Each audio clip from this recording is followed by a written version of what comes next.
اعوذ باللہ من الشیطان الرجیم، بسم اللہ الرحمن الرحیم۔ السلام علیکم، میں ہوں اظہر نیاز اور پروگرام آج تاریخ کے آئینے میں۔ آج ہے 19 مئی۔ یا اللہ تیرا شکر کہ تو نے آج کا دن دکھایا۔ مولا کریم ہمارے آج کے دن کو گزشتہ کل سے اچھا کر دینا اور ہمارے آنے والے دنوں کو آج کے دن سے اچھا کر دینا اور اپنی رحمتوں اور برکتوں سے بھر دینا۔ 19 مئی کے حوالے سے بات کریں گے، لیکن آج کا پروگرام نسیم حجازی کے نام، جن کا آج یوم پیدائش ہے۔ وقت کی رفتار سب کے لیے برابر ہے، مگر نتیجے مختلف ہوتے ہیں۔ فرق صرف اتنا ہے کہ کون وقت کا استعمال کرتا ہے اور کون صرف گزرتے دنوں کو دیکھتا رہتا ہے۔ پروگرام آج تاریخ کے آئینے۔ ذرا تصور کیا جائے کہ کوئی ایک اخبار کا ایڈیٹر ہے اور اس کے سامنے پورے 18 کروڑ روپے کی خطیر رقم بطور رشوت رکھی گئی ہے، اور یہ کوئی آج کل کی بات نہیں بلکہ 1947 کی بات ہے۔ ہاں، اور وہ بھی اس وقت جب ایک پورے صوبے کی کل سالانہ آمدنی بھی اس رقم سے کئی گنا کم ہوتی تھی۔ بالکل، ایک اور آنے والی کئی نسلیں معاشی طور پہ بالکل محفوظ ہو سکتی تھیں، لیکن وہ شخص نہ صرف اس آفر کو ٹھکراتا ہے بلکہ ایک ایسا اداریہ لکھتا ہے جو ایک پورے خطے کی تاریخ کا دھارا ہی موڑ دیتا ہے۔ اور یہی وہ فیصلہ کن لمحہ تھا جس نے ایک عام سے صحافی کو تحریک پاکستان کا ایک گمنام ہیرو بنا دیا۔ ہم ایک ایسے دور کی بات کر رہے ہیں نا، جہاں برے صغیر کا باقاعدہ نقشہ کھینچا جا رہا تھا۔ صحیح، اور ہر ایک فیصلہ لاکھوں لوگوں کے مستقبل کا تعین کر رہا تھا۔ خیر، 19 مئی اردو کے ایک بہت ہی عظیم اور مشہور تاریخی ناول نگار کی تاریخ پیدائش۔ میرا اشارہ نسیم حجازی کی طرف ہے، جن کا اصل نام شریف حسین تھا، اور اس تفصیلی جائزے میں ہمارا مقصد صرف ان کی کتابوں پر بات کرنا نہیں ہے، بلکہ ان متضاد پہلوؤں کو سمجھنا ہے کہ کیسے ایک شخص جسے تاریخ کا سب سے بڑا کہانی کار مانا جاتا ہے، وہ خود تحریک پاکستان کی تاریخ کا ایک فراموش کردہ کردار ہے۔ بالکل، اور اس مطالعے کے لیے ہمارے پاس جو ذرائع ہیں نا، وہ کافی دلچسپ ہیں۔ ایک طرف CSRC یعنی centre for sustainability research and consultancy کا ایک ریسرچ پیپر ہے، انسائکلوپیڈیا ہے، اور ریختہ کی پروفائلز ہیں، اور دوسری طرف ہمارے پاس انگریزی اخبار دی نیشن کا ایک انتہائی تنقیدی مضمون بھی ہے، جو ان کے پورے بیانیے پر کافی سخت سوالات اٹھاتا ہے۔ تو ہم ان کی صحافت اور ناول نگاری کا بالکل غیر جانبدارانہ جائزہ لیں گے۔ اچھا، تو چلیں اس کہانی کے پہلے حصے کی طرف چلتے ہیں۔ میں نے ہمیشہ انہیں ایک ناول نگار کے طور پر ہی جانا ہے، لیکن حقائق بتاتے ہیں کہ وہ ایک انتہائی نڈر صحافی تھے۔ روزنامہ زمانہ کراچی والے دور میں ایسا کیا ہوا تھا؟ وہ واقعہ کافی حیران کن ہے۔ 1940 کی دہائی میں جب روزنامہ زمانہ کی وجہ سے سندھ میں مسلم لیگ کی مقبولیت بڑھ رہی تھی نا، تو سندھ کانگریس کو خطرہ محسوس ہوا۔ انہوں نے اخبار کے مالک کو ایک خفیہ پیشکش کی۔ وہ وار فنڈ والی بات؟ جی ہاں، بالکل، اسے ایک وار فنڈ کا نام دیا گیا تھا۔ مقصد یہ تھا کہ اخبار کی پالیسی کو بدل کر مسلم لیگ کی حمایت کم کی جائے۔ یعنی وہ سیدھا صحافت کو خریدنے کی کوشش کر رہے تھے۔ تو جب نسیم حجازی کو اس وار فنڈ کا پتہ چلا تو انہوں نے کیا کیا؟ انہوں نے باقاعدہ اپنے ہی اخبار میں ایک ادارتی نوٹ لکھا، اس سازش کو بے نقاب کیا اور استعفیٰ دے دیا۔ ذرا سوچئے، اس زمانے میں جب روزگار تھا ہی نہیں، انہوں نے نظریے کو ترجیح دی۔ پھر وہ کوئٹہ چلے گئے اور تنظیم اخبار کی ادارت سنبھال لی۔ اور یہاں سے بلوچستان کی تاریخ کا وہ موڑ آتا ہے جس کا ہم نے شروع میں ذکر کیا تھا۔ کانگریس ہر ممکن کوشش کر رہی تھی کہ بلوچستان پاکستان کا حصہ نہ بنے۔ تو یہ 18 کروڑ والی پیشکش کس کو ہوئی تھی؟ یہ پیشکش نواب محمد خان جوغیزئی کو ہوئی تھی۔ کانگریس نے انہیں پورے 180 ملین یعنی 18 کروڑ روپے آفر کیے، جبکہ اس وقت بلوچستان کی کل آمدنی بمشکل 15 ملین روپے تھی۔ ایک پوری ریاست کو خریدنے کی قیمت تھی یہ تو ایک تنہا مدیر جو صرف ایک ہفتہ روزہ اخبار چلا رہا ہے، وہ اس ریاستی مشینری کا مقابلہ کیسے کر سکتا ہے؟ یہ تو بالکل آج کے دور کے کسی وسل بلوور کی طرح ہے جو کسی بڑے کارپوریٹ مافیا سے ٹکرا رہا ہو۔ بالکل صحیح کہا آپ نے. انہوں نے راتوں کو قبائلی سرداروں سے خفیہ ملاقاتیں شروع کیں. وہ انہیں قائل کرتے رہے کہ یہ دولت وقتی ہے. اور پھر 29 جون کے تاریخی ریفرنڈم سے عین پہلے انہوں نے لمحہ فکریہ کے نام سے ایک اداریہ لکھا. اچھا، لمحہ فکریہ؟ ہاں، اس میں انہوں نے قائد اعظم کی توجہ بلوچستان کی نازک صورتحال کی طرف دلائی، جس کے نتیجے میں شاہی جرگہ نے دباؤ کے باوجود پاکستان کے حق میں فیصلہ دے دیا. کمال ہے. نواب جوگیز زئی نے بعد میں مانا بھی کہ اگر نسیم حجازی کا قلم اور نظریہ وہاں نہ ہوتا تو شاید فیصلہ کچھ اور ہوتا. لیکن اس کے بعد انہیں اندازہ ہوا کہ صرف زمین لینا کافی نہیں، قوم کے ذہنوں کو نظریاتی سرحدیں بھی دینی ہیں. اور یہیں سے وہ صحافت چھوڑ کر تاریخی ناول نگاری میں آ گئے. ان کا ادبی سفر شروع ہوا.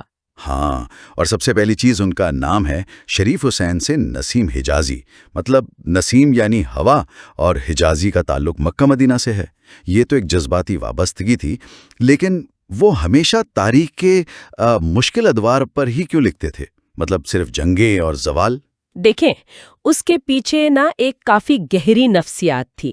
جب کوئی قوم صدیوں تک غلامی میں رہتی ہے تو اسے ثقافتی غیرآباد کاری یعنی کلچرل ڈی کالونائزیشن کی ضرورت ہوتی ہے. وہ قوم اپنا اعتماد کھو چکی ہوتی ہے. تو وہ بتانا چاہتے تھے کہ مسلمان ہمیشہ سے محکوم نہیں تھے. ایگزیکٹلی. انہوں نے جان بوجھ کر اندلس کا سقوط، بغداد پر ہلاکو خان کا حملہ یا پھر خوارزم شاہ کی تباہی جیسے موضوعات چنے تاکہ وہ تاریخ کے ان ٹیسٹنگ پیریڈز میں قوم کو ہیروز دے سکیں. یہ تو بالکل ایسا ہے جیسے انہوں نے الفاظ سے نا ایک پوری سینیمیٹک یونیورس بنا دی ہو، جیسے ماول میں ہوتا ہے. ایک طرف ناول شاہین میں بدر بن مغیرہ لڑ رہا ہے، دوسری طرف آخری چٹان میں جلال الدین خوارزم شاہ ہے، پھر ٹیپو سلطان پر اور تلوار ٹوٹ گئی ہے. ہاں، اور یہاں جو بات سب سے زیادہ حیرت انگیز ہے نا، وہ یہ کہ ان کا انداز رومانوی تاریخ نگاری پر مبنی تھا. ان کے ہیرو بالکل بے عیب اور مکمل ہوتے تھے. ان میں کوئی انسانی خامی نہیں ہوتی تھی. مطلب الٹرا پرفیکٹ ہیروز. بالکل.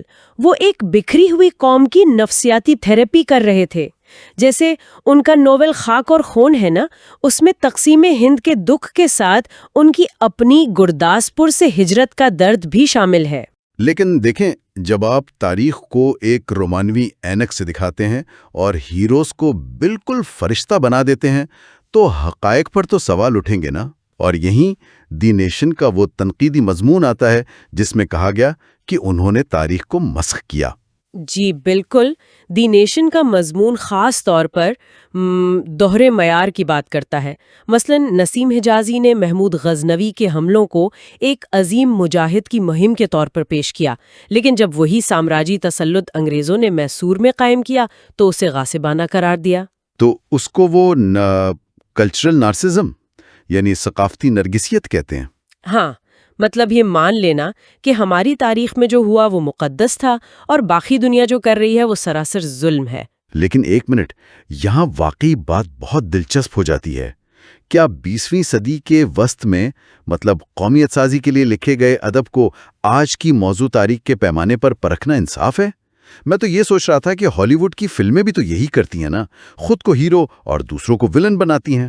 اگر ہم اسے وسیع تر تناظر میں دیکھیں تو معلوم ہوتا ہے کہ بات صرف ہیرو بنانے کی نہیں ہے.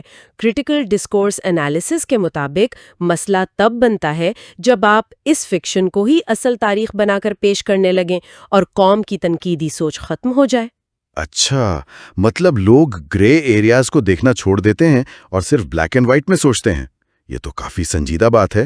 لیکن اس سب سے ہٹ کر میں نے پڑھا ہے کہ انہوں نے طنز و مزاح میں بھی کام کیا تھا. جی ہاں، جو شخص ماضی کے اتنے المناک ادوار پر لکھ رہا تھا اسی نے ڈرامہ پورس کے ہاتھی لکھا، جس میں 1965 کی جنگ اور بیوروکریسی کا خوب مذاق اڑایا گیا. واقعی؟ اور وہ سفید جزیرہ بھی تو تھا نا، جو 1958 کے مارشل لا اور اسکندر مرزا کے دور کی ایک طنزیہ تمثیل تھی. یہ تو ایسا ہے جیسے کوئی جنگی فلمیں بنانے والا ڈائریکٹر اچانک ویپ یا یس منسٹر جیسی زبردست پولیٹیکل کامیڈی بنانے لگے. بالکل ایسا ہی ہے. دراصل مزاح نہ ان کے لیے ایک دفاعی طریقہ کار تھا. انہوں نے ثقافت کی تلاش بھی لکھی جس میں مغرب کی اندھی تقلید کرنے والوں پر طنز کیا گیا۔ وہ اپنے عہد کی خامیوں پر خاموش نہیں رہ سکتے تھے۔ اور پھر ان کا کام اسکرین پر بھی آیا۔ پی ٹی وی پر شاہین اور آخری چٹان کے ڈرامے تو ہم سب کو یاد ہیں۔ سلیم ناصر نے خوارزم شاہ کا کیا زبردست کردار کیا تھا، لیکن وہ فلم والا قصہ کیا تھا؟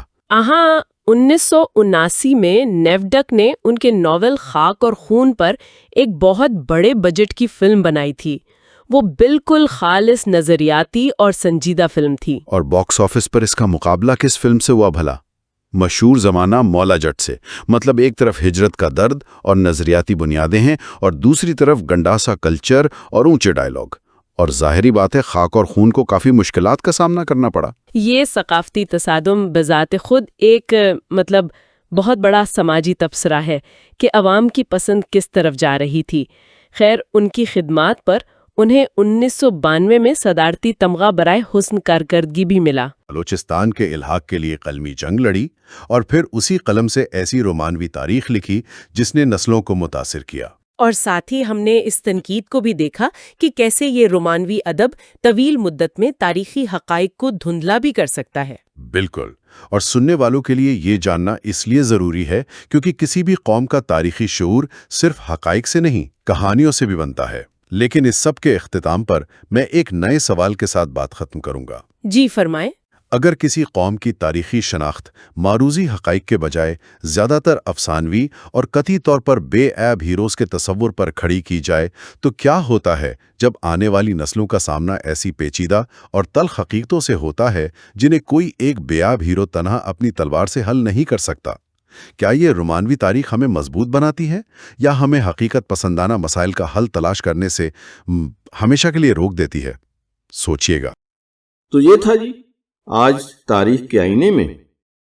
صبح ہوتی ہے، شام ہوتی ہے، عمر یوں ہی تمام ہوتی ہے، لیکن ضروری نہیں ہے کہ عمر ایسے ہی تمام ہو جائے۔ اگر دن اور رات آپ کے قابو میں ہیں، جس طرح سے آپ چاہتے ہیں ان دنوں کو اس طرح سے گزارتے ہیں، تو زندگی بدل سکتی ہے۔ یہ بالکل مونوٹنس نہیں ہے، اس میں رنگ بھرنا، بلیک اینڈ وائٹ کو رنگین کرنا آپ کے بس میں ہے۔ اظہر نیاز کو اجازت دیجیے، زندگی رہی تو کل ملاقات ہوگی انشاءاللہ۔ اللہ تعالیٰ آپ کو آسانیاں عطا فرمائے اور آسانیاں تقسیم کرنے کی توفیق عطا فرمائے۔ آج نسیم حجازی کی بات ہوئی، ان کا کوئی ایک آدھ ناول ضرور پڑھیے گا، آپ کو اندازہ ہوگا کہ کیسے کیسے لوگ تھے اور کیا لکھ گئے۔ اللہ حافظ۔